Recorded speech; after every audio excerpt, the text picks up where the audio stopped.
अच्छा तो स्टूडेंट्स, ये मेरा बेटा आपके पास यूनिट 2 हॉर्सेस का है। हॉर्सेस के अंदर अब ये यहाँ पर पहला चैप्टर है रेस्क्यू। ठीक है, रेस्क्यू आपके पास ऐसे जो है कंप्रीहेंशन जो है ये आपके पास कंप्रीहेंशन इन्वॉल्व होगा।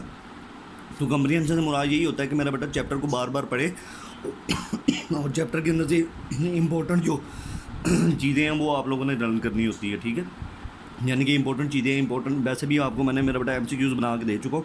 तो इस चैप्टर की स्टोरी सुन लेते हैं थोड़ी सी।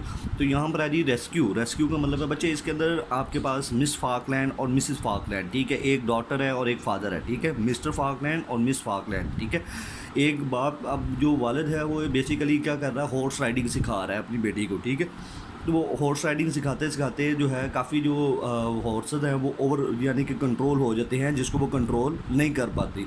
और घोड़ा इस शिद्दत से भागता है कि अब वो आगे मैदान ख़त्म हो जाता है और दरिया शुरू हो जाता है। ठीक है, अब अगर दरिया शुरू हो जाता है, यहाँ पर आप देख सकते हो ये जिम लिखा हुआ है जी, ठीक है, जिम हॉर्स बास। ठीक है, तो जिम एक ऐसा करेक्टर है जो कि मिसिस फाकलैंड को बचाता है, रेस्क्यू करता है, उनको बचाता है और उनको यानी कि पानी में गिरने से, दरिया में घोड़े के ऊपर से गिरने से बचाता है। अगर वो ना होता तो ओबियसली उनकी डेथ हो जाती। तो ये एक करेक्टर है, एक 3 इसके अंदर बेसिकली करेक्टर थे, मिस्टर फाकलैंड, मिस फाकलैंड और जिम। ठीक है, 3 करेक्टर्स हैं मेरा बेटा, तीनों का ध्यान में रखना है कि रेस्क्यू जो चैप्टर है उसके अंदर क्या करेक्टर्स है, उसकी स्टोरी क्या है। उसकी स्टोरी यही है कि फादर जो है मिस्टर फाकलैंड वो अपनी बेटी को जो यानी कि हॉर्स को चलाने की कोशिश करता है, उसको घुड़सवारी यानी कि हॉर्स राइडिंग सिखाने की कोशिश करता है।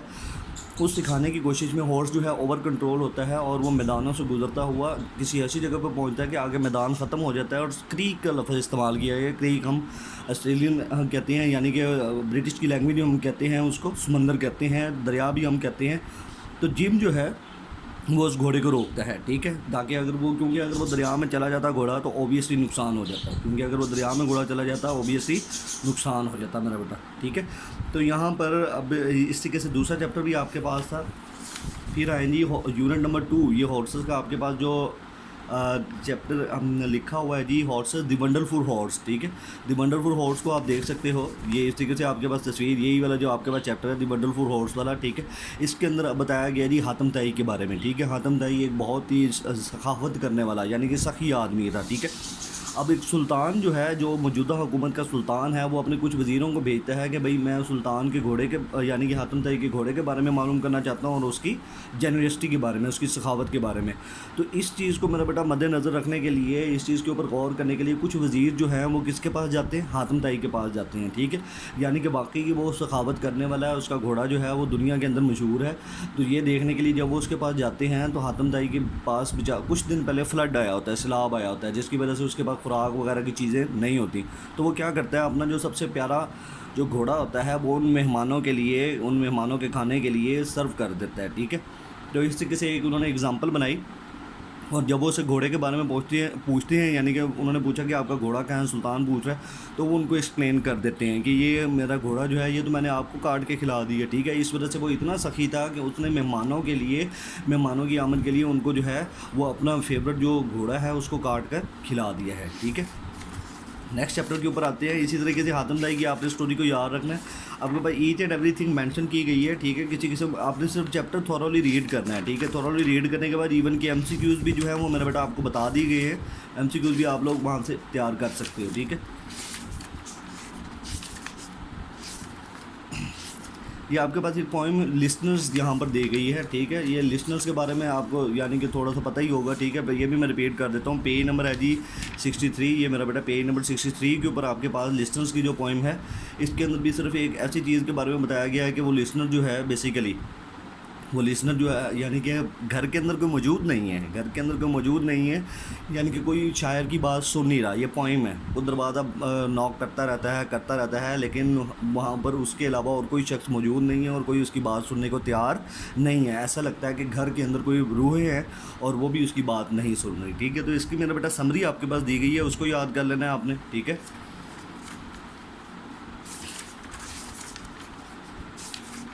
नेक्स्ट चैप्टर पे चलते हैं मेरा बेटा। यहाँ पर मेरा बेटा आपके पास चैप्टर आएगा जी दाऊद, जो ये दाऊद राइड के बारे में जो बताया गया है। ठीक है, ये आपके पास दाऊद राइड के बारे में उन्होंने थोड़ा सा बताया है।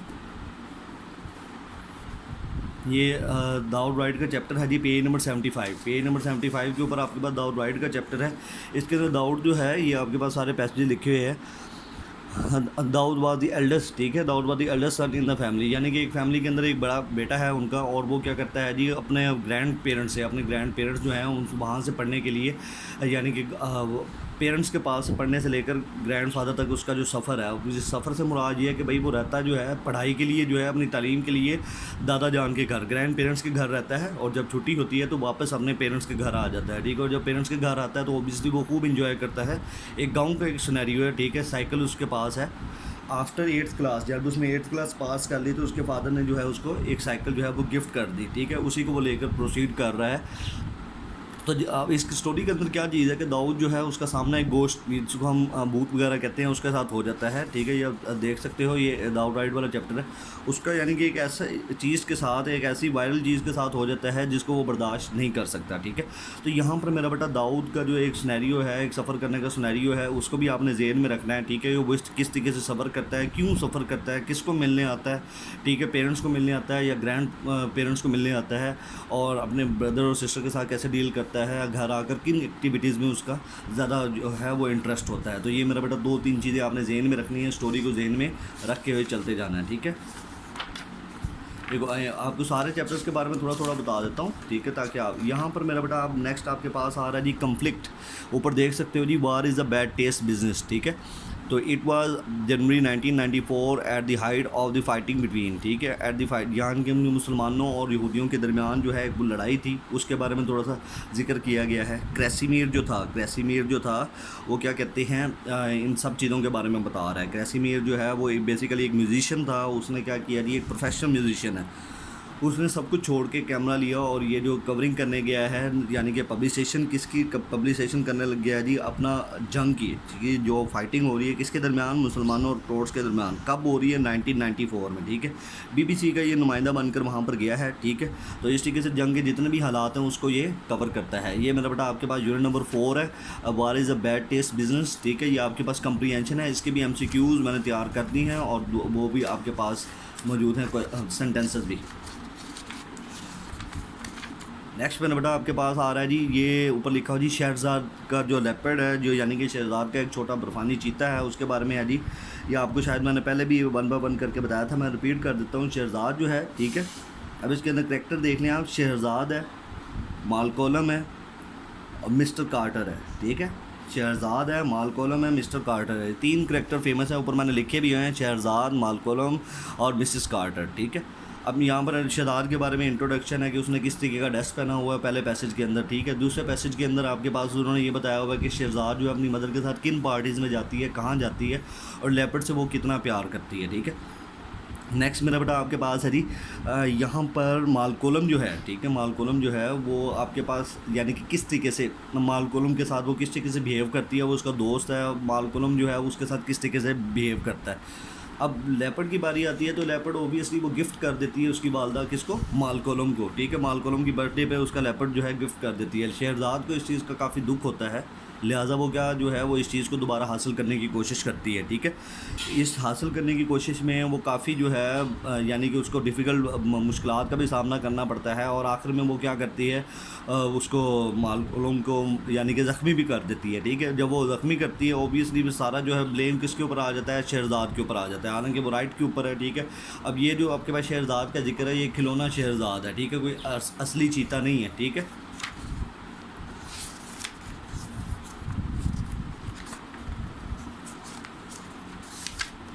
नेक्स्ट मेरा बेटा आपके पास आ जाता है जी आफ्टर ब्लेनहिम, ठीक है। जी आपके पास आफ्टर ब्लेनहिम जो आता है, आफ्टर ब्लेनहिम मेरा बेटा ये एक पोइम है, ठीक है। After Blenheim is the name of the war, ठीक है। वार के बाद का जिक्र है, जो वो हम कहते हैं जी ग्रैंडफादर हैं जी, उनके बच्चे हैं जी, पीटर किन हैं, ठीक है, विल हेल्मिन है, वो क्या ग्रैंड चिल्ड्रन जो हैं वो भी दादा जान से सवाल करते हैं जी हमारे पास ये जो स्कल है ये कहाँ से आई, ठीक है, इसका नतीजा क्या है, क्यों आई, ये किस वजह से पैदा हुई। तो यहाँ पर ये सारी सिचुएशन को डील करने के लिए रॉबर्ट साउथी ने एक पोइम लिखी थी, आफ्टर ब्लेनहिम, ठीक है। उसने सब कुछ बताया कि ये एक जंग का नतीजा है, यहाँ पर जंग हुई थी, वार हुई थी, और किसी किस्म का यानी कि वो नहीं था कि यहाँ पर ज़बरदस्ती लोगों को मारा गया, बस एक वार का सिनेरियो था। अब ये वार किसके दरमियान हुई थी? इंग्लिश और फ्रांस के लोगों के दरमियान, ठीक है। इंग्लिश और फ्रेंच जिनको हम कहते हैं, उनके दरमियान वार हुई थी। बस वो उसका फ़ायदा किसको हुआ जी? वो लोग तो मर गए काफ़ी सारे, लेकिन उसका फ़ायदा जो है सिर्फ विक्टोरियस जर्नल, सिर्फ जर्नैलों को फ़ायदा हुआ था और किसी को इसका फ़ायदा नहीं हुआ था, ठीक है। नेक्स्ट चलते हैं जी। ये आपके पास है जी गोइंग घान, ठीक है। ट्रेन के बारे में है जी, रेलवेज़ के बारे में। अब ये गोइंग घान के बारे में आपको मैं रिसेंटली बता चुका हूँ। एक ट्रेन का जिक्र है, ठीक है। इसका नाम जो है घान बेसिकली ट्रेन का नाम है, ठीक है। अफगानी लोग वहाँ पर ऊँट चलाया करते थे, जिस वजह से इस ट्रेन का नाम अफगान कैमलर रख दिया, ठीक है। अब इसकी एक्सटेंशन पर इस ट्रेन को बनाने के लिए 1.3 बिलियन, ये आपके पास लिखा हुआ है जी, ऑस्ट्रेलियन डॉलर, ठीक है। 1.3 बिलियन ऑस्ट्रेलियन डॉलर जो है वो खर्च किए गए। इसी तरीके से फिर इसके पास मुख्तलिफ डब्बे हैं इसके अंदर, घान के अंदर, ठीक है। मोस्टली कैरेजेज़ हैं घान के अंदर, मुख्तलिफ यानी कि रेड कैंगरू कैरेजेज़ है, गोल्ड कैंगरू कैरेजेज़ है। तो कैरेजेज़ से मुराद डब्बे हैं ट्रेन के, जिसको हम पाकिस्तान के अंदर तो बोगी कहते हैं ना, वहाँ पर डब्बे यानी कि कैरेजेज़ कहते हैं, ठीक है। तो ये मुख्तलिफ जगह से बेसिकली ये जो ट्रेन रन आउट होगी गोइंग घान, ये ऑस्ट्रेलिया के अंदर होगी, ठीक है। Adelaide to Darwin, Adelaide to Alice Spring, ये जितना भी एरिया सारा का सारा इन्होंने, डेजर्टेड एरिया सारा का सारा इन्होंने कवर करना है, ठीक है। तो ये मेरा बेटा गोइंग घान के बारे में सिर्फ एक ट्रेन का जिक्र है, ठीक है। किस जगह पर वो रुकती है और कितनी देर में वो पहुंचती है, और वहाँ पर ये ट्रेन जो है कितने किलोमीटर लॉन्ग है, वो भी आपने ज़हन में रखना है। 1 किलोमीटर लॉन्ग है, ठीक है। तो यहाँ पर मेरा बेटा आपके पास गोइंग घान है, ये आपके पास लेसन है, यानी कि इसके आपने क्वेश्चन आंसर भी याद करने हैं साथ साथ, ठीक है। नेक्स्ट आपके पास है जी लॉस्ट इन द स्नो, ठीक है। लॉस्ट इन द स्नो, ये आपके पास ओरिएंट एक्सप्रेस के बारे में बताया गया है। Orient Express was a famous train owned by a French company from the 1880 to the 1960, 1880 से लेकर 1960 तक, यानी कि 80 साल तक ये ट्रेन जो है रन आउट होती रही है। और इस ट्रेन ने पूरे यूरोप के अंदर सफ़र किया है। इसका आखिरी स्टेशन होता था कॉन्स्टेंटिनोपल, आखिरी स्टेशन है जी कॉन्स्टेंटिनोपल, तुर्की के अंदर है। कॉन्स्टेंटिनोपल इन तुर्की लिखा हुआ है। पूरे यूरोप से सफ़र कर के ये किधर आती रही? Constantinople. Lost in the snow का मतलब है बच्चे एक बहुत ही सर्दी का जिक्र बताया गया है। पैसेंजर्स ट्रेन के अंदर मौजूद हैं, खाना भी उनको मिल रहा है, हर चीज़ उनको मिल रही है, लेकिन उनको जो है सबसे ज़्यादा वो क्या कहते हैं, यानी कि कोल्ड जो एक वेदर है उसका सामना करना पड़ा है। बहुत ज़्यादा कोल्ड वेदर है, हर तरफ बर्फ़ ही बर्फ़ है, ट्रेन को चलने में दुश्वारी है। तो ये पूरा एक सफ़र उन्होंने बयान किया है, ठीक है। अब ये सफ़र आपके पास बुडापेस्ट से होता हुआ, यानी कि बुडापेस्ट रोमानिया जितनी भी जगह हैं वहाँ से ये सफ़र होता है और तुर्की तक ये जाता है, क्योंकि कॉन्स्टेंटिनोपल इसका आखिरी स्टॉप है। पूरे यूरोप के अंदर ये सफ़र करते हैं। तो यूरोप के अंदर सर्दी ज़्यादा होती है, जैसे कि आपको पता है। ये भी आपके पास कंप्रीहेंशन है, इसको सिर्फ एक दफ़ा पढ़ लीजिएगा, ठीक है। कोई बार बार इसके अंदर तो मज़ीद ऐसे इसके भी मैंने आपको वो बता दिया, ठीक है।